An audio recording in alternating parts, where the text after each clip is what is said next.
Hello and welcome to another episode of Humorously Yours. Today we have with us a very dynamic personality, one with a very positive lens to life. Please welcome Dr. Rekha. She's one who dons many hats. She studied medicine and law and is a practicing doctor and a stage 2 breast carcinoma survivor and someone we are looking forward to speaking to a lot.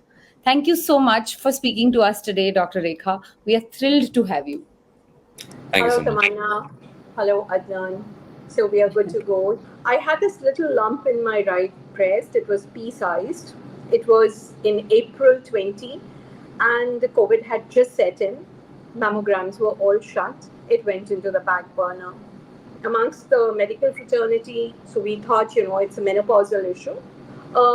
And then my eldest son announced that he's going to get married, and I didn't want to spoil it. I thought at the back of my mind, I knew that if the diagnosis happens to be cancer, and receiving that diagnosis can be very emotionally challenging on the entire family. In March, I thought, yes, time has come. I have to take care of myself as well. And so I went in for this diagnosis. The lump had become a golf ball size by then. And the doctor, in fact, called me for ultrasound immediately. And you can't believe it because he put the probe on the breast and he said, "You've got malignancy." It was a real big shock for me because the biopsies had not done, the confirmatory test was not done. And he said, "There's no two way about it." And in November, an unfortunate thing happened. I lost my husband in a freak accident. Why I'm taking you back to that incident is because that incident, my cancer followed immediately after this big episode in my life. And I was already getting up that time that I just couldn't because, the morning that he left, he told me that he really loved me a lot. And I also told him that I love him more. And I wouldn't be able to live a day without him. And it's been 4 years. It's going to be 4 years this November, and it's been a difficult journey.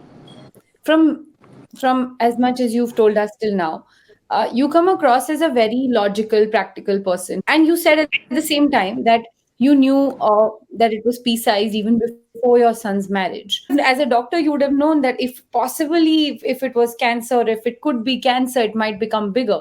But you still chose to kind of wait for a bit for him to get married. What was that decision about? Why did you do that? Like the I, practicality aspect was a little quiet. yeah, actually, Tawana, there it was, of course, my fault in a big way. But the only thing that happened was I just lost my husband, and there was nothing I wanted to do for myself at that time. You see, that was a bigger hit then. I think my cancer became an easier journey for me because I'd already faced that trauma.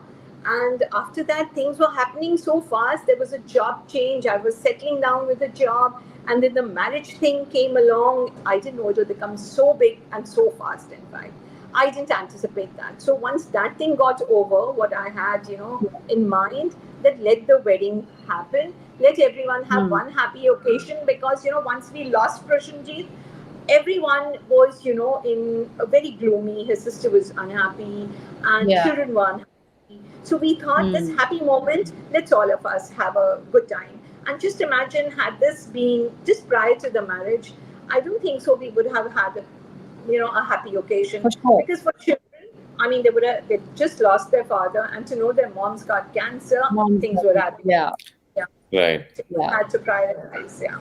One more thing that you said is that you think that this losing your husband made this journey not as big as a hit that it may have been then. Uh, But uh, I mean, considering that it was literally one blow after another, right? Because it is one very big loss in your life, and then again, this.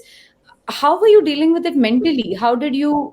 Because again, mental health is something that I feel like is now being talked about a lot more, but somehow it's still slowly seeping into one generation ahead, right? So, how is it that did you manage your mental health?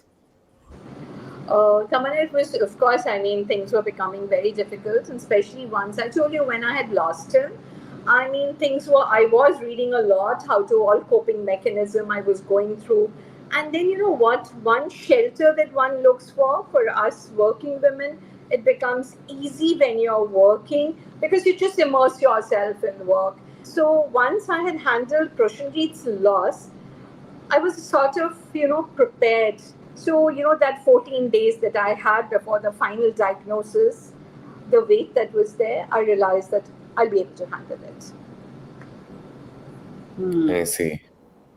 Though when I went Do you to think the those 14 days oncosurgeon, give you mental yeah, time? yeah, of course. I mean, I would have, and perhaps, it was even longer. It was not that I was getting over. I had not got over the first grief, as I told you. It was just that I knew how to handle it, perhaps, and to stay positive. And then this thing came, and then I realized both the children were there, both sets of parents were there. And in fact, I have got to be smiling, be strong for all of them, in fact. And I took to painting. Yeah, I did a lot of painting in those days. I took to, like I used to do oil painting earlier. Then during my cancer, I took on to watercolors, and that also kept me occupied. Really, I mean, it's something. I think art is also a very good form to emote and help you with these To things. express, right? Yeah, I think during that time, there is so many emotions we are feeling. Having an outlet is very good because then it doesn't stay inside, right? It just comes out and you're dealing with it in a different way. So you had a very strong support system in your family and from your workplace as well. And then having lost a part of that support system before cancer, did that change the way you looked at what your workplace meant to you and how did it affect your journey at the time? No, I'll tell you what, I feel blessed that both my workplaces, in fact, they were very supportive. And this is my request to the entire world, because the way the cancer is increasing, the number, in fact, by 2030, we'd be, doubling the number of breast cancer patients and cervical cancer patients and all. If people could make workplace easier, because I realized one thing, the leadership, extends beyond boardrooms. In fact, I had, the managing director of the company come forward and helped me. Most of my colleagues, demonstrated that the workplace isn't just merely a professional arena where you are fighting, battles. In fact, across the, it was something so sympathetic, so helpful. I could walk in, walk out anytime. There were things that were left which I didn't have to request people to do. They would come forward and just fill in my place. That was the kind of support that I got from people. And that makes it a lot easier. They allowed me to come as and when I wanted, to take the decisions as in, whatever were required of me. So that helps, I think. Yeah. Do you think you appreciated it more because you had lost your husband as well? And Of because that course, kind of that because need for that support system was more, right? Because such a absolutely, stronger because person in your life. yeah, though I had my boys, my kids were there, all three of them, in fact, they came forward. But, I did require something for myself to keep me occupied, you see. And when I was losing my hair, believe me, my eldest son told me, come out in the garden, and we went, and he made me sit on the chair, put my head back, and just, put his fingers through my hair so that all of it fell outside, in fact, rather being on my pillow and the wash basin. So that's the kind of support I got from my children also. So, it balanced things out that, okay, I mean, they were there for me. And also, of course, people at hospital were also there for me. So it, helps you a lot. I I have know what a that means. question. Yeah, I think you do. Um, so, this is, I don't know, but this is a weird commonality that I have noticed across different people who've seen cancer in their lives. Even when I was going through treatment, I had waist length hair. And I have always been very attached to my hair. In 2 weeks, it started falling off in lumps. And my then boyfriend and now fiance had actually come and shaved it off. It just somehow felt liberating that I have control on this because I'm removing this. And it was a fun activity as well. Surprisingly, could have been a really sad activity. And again, the way you said it as well, you didn't say it as a sad activity that this happened and the hair fell off. You said he came, he No, took me to the Thomas. garden. Yeah. And there were, these patchy hair after that I had. And I went to the salon here. I told him I've got cancer and this is what it is. And when I went for the billing, he said, sorry, we can't take money for this. And I felt so touched. I mean, it was like, even these people, I mean, that they came forward to help me itself made me. And today also I remember, and I'm grateful to them. And I went back. In fact, once the hair was long, I went back to them to ask for this new style that I have right now. I think it's touched my life, but cancer really doesn't define my life. There is years to go. I feel in this battle. Very well put. I have a strange question that you might wonder why I'm asking, but I will give you the context. So your look really reminds me of my mother. When I lost my hair, she went and shaved off her head because she said that solidarity. So, and she has also the same hairstyle. She also does not color her hair and doesn't believe in coloring it. So my strange question to you is that did you not color your hair before cancer, or did you stop coloring it after? Stopped coloring after. I think it looks good. So I was coloring It my does It look hair. looks good. lovely. It looks amazing. Yeah. So Yeah. prior to cancer, I was coloring it, but then I realized I think it's the way to go. Because yes, I went back to the salon and I told him to color my hair. He said, "No, I'm not going to touch it. You can go elsewhere. But even if you give me a fortune, I'm not coloring your hair. It's looking good." So I thought, okay, I'll take his advice on it. So that's It's how true, I it is get looking this. good. And my mom doesn't color her hair anymore. So she used to color it before she got it shaved, and then once it came back salt and pepper. And Yeah. she said, I don't need to color my hair, it looks lovely. And everybody looks at her and loves the fact that she's owning it. So, Dr. Rekha, you mentioned like a couple of things, right? First thing was going for that movie. It's like these things which we do so that we feel like okay, things are still Normal. kind of normal around. Is that also like along the similar reasons why you continued working, treating patients during your journey? Like I because It never occurred to me to give up work. It never oh, even it just came. didn't. Okay.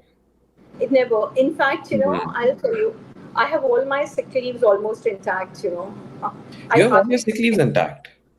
Yes, I just took a 7 days for my surgery. That also I went on privilege leave. Otherwise, I didn't take any leave all through. In fact, the surgery part because there was no way I couldn't have come back to Jamshedpur, and the surgery was in Mumbai. Wow, you have So all your sick leaves intact. That means you must, for you, work mustn't be work. It must be your play, right? Like it's just like you know what? When you enjoy work, you don't take it as work. In fact. yeah, yeah. That's pretty evident from your sick leaves. Was there anything else you did which helped you feel that things are normal around you? No, I told you, I had lots of friends. In fact, I was chatting with Hmm. them all the while. I mean, I maxed out on that. I would, anytime I was awake, I was connected with my friends all over. My parents were there around. So I think that kept a lot of balance, in fact. And yeah, I never looked for sympathy. I never looked for, I wanted people just to take me normal, in fact. It's Hmm. even now, in fact, Like you I didn't want them to look at you like person with cancer. You wanted them to look at you like Rekha. yeah, and I did feel normal. It was only, few days of that chemotherapy. I think when you're going through it, it's really Hmm. wretched, but otherwise, everything is normal, in fact, about it. So sometimes, even if you have come with the 100%, your willpower is really strong and you're very out there that okay, I'm going to be as positive as I can in this time of treatment. Everybody is saying things, but I want to know, society still says stuff, right? Like there'll be people who must have told you ki don't go to work. There must have been people who would have said ki you're eating wrong or some whatever. Like everybody has an opinion on how you would have been being treated, how you are dealing with your treatment. So, how did you deal with that? Like, what was your mechanism? Most of the time, you've got to listen to everyone, what they have to say about it. Like, my mom was the one who was very upset about my going for work, and people said, you take care of yourself since the counts were low. But yeah, somewhere I realized that I've got to live my life and I've got to live it the way I want to live it, in fact. So I did have my doctors as, consulting me again, are telling me what to do. So they never felt that I shouldn't go for work. So I didn't, except that I couldn't go near my patient care area because there were chances of getting infection. So rest, everything was managed. I want to ask you, like, how how do you feel has the journey of cancer changed your perspective? Do you do some things differently now which you weren't doing before? I'll tell you, yes, I've become very conscious of myself and I take very good care of myself. And I spend a lot more time with myself than I did earlier as to what I want to do. In fact, if I want to listen to music, if I want to eat something, I really spoil myself. If I want to travel, yes, I make it a point. And if I want to take off from work on certain days, You I mean make take it a a sick point. leave? Yes. No, not a city. Not a city. That Uh, yes. So, these are things that you look life differently. You become a little more conscious of your day to day, life because you feel blessed that you're here. You are on the other side after battling those wars. In fact, I'll tell you, this was a bigger challenge than, you face. Uh, when you're in the army, you are posted in these remote areas like, J&K, and life is a big challenge there. Even electricity and water is a challenge. So then you start respecting, that electricity and water and appreciate everything when it's not there. Similarly here, when you couldn't eat food, you couldn't drink food, when you couldn't sleep, when you were always in pain. I mean, these were, then you realize the importance of all things. The other thing is about friends. I still remember when used to have these excruciating pain in my legs. There was one of them, who gave me something, for that pain thing, to be taken care of, to tie it around. Man, what a relief. Then my sister was there who got me one of these massage machines. I'll tell you, my whole house, I really felt, I mean, it was really good to have so many people take care of you. That's one thing I'm really full of gratitude for everyone who came forward, who supported me during this challenging life, and who really helped me, in fact, really helped me. I remember when I landed up in the ICU, it was 9 o'clock in the night, and I still had everyone from the company around me that time, from the hospital, in case I required something. It was a beautiful journey. It is. If you remove the negativity of it, like you remove the nausea, vomiting, the uncertainties from it, what remains is a very positive group of people that I was surrounded by. So, who made it so beautiful. that's really amazing to hear. Like when when so many people come together in your time of need and they lend you a hand, and I Yes. feel that is a it warms your heart, and then as you said, right, it makes you feel so much gratitude for the relations that you have. You've got to stay positive, take life easy, take each day as it comes. It's not end of the world, in fact. You've got to stay positive, calm, composed, and look forward to a new day.